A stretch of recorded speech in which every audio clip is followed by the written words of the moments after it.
j'ai un petit quiz pour vous. Alors, qu'est-ce qui est vert et gluant?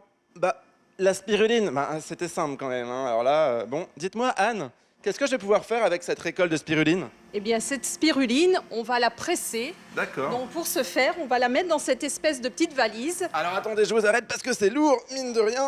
Oh, voilà. Alors On expliquez-moi. va mettre notre crème dans cette petite valise et par vide d'air, on va venir effectuer le pressage. Donc on enlève l'eau en fait. Tout à fait, c'est ça. Et qu'est-ce qui reste une fois qu'on a enlevé l'eau de la Eh spiruline? bien, on va le découvrir en ouvrant cette autre valise qu'on a pressée tout à l'heure. Oui, parce que ça met combien de temps à peu près pour extraire l'eau Il justement? faut 20-25 minutes. D'accord. On a une pâte et cette pâte, elle est comestible. Donc, éventuellement, on peut y goûter. Avec la petite cuillère qui est ici, tenez. Tout à fait, merci. C'est un peu comme de la pâte à modeler en fait. Tout à fait, un genre de fromage. Et alors ça se mange comme ça à l'état brut?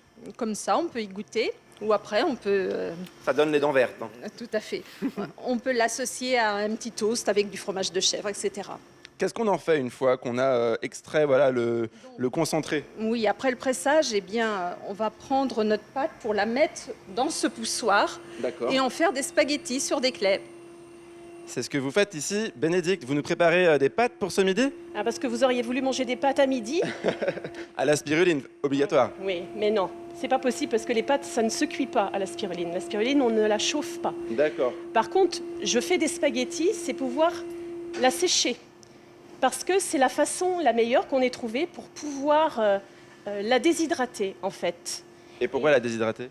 Parce que quand elle est à l'état, on va dire, de fraîche, elle ne se conserve que 48 heures au frigo. D'accord.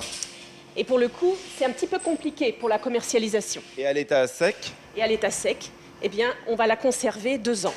Ah oui, d'accord. Bon, on passe de 2 ans à, de 2 jours à 2 ans, c'est pas mal. C'est plus pratique, on va dire.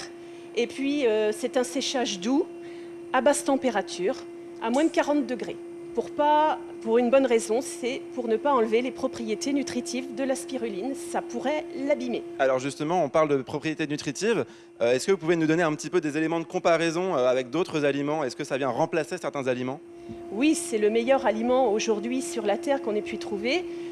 Pourquoi? Parce qu'il est très riche en fer, en protéines, en vitamines, en acides aminés, en oligo-éléments. Donc c'est vraiment l'aliment sur la Terre aujourd'hui qui peut remplacer plein de choses, surtout pour les végétariens. Bon, et ben alors en tout cas, si ça peut remplacer des épinards, moi, ça va m'arranger. Et ma grand-mère, ça va l'arranger aussi, hein.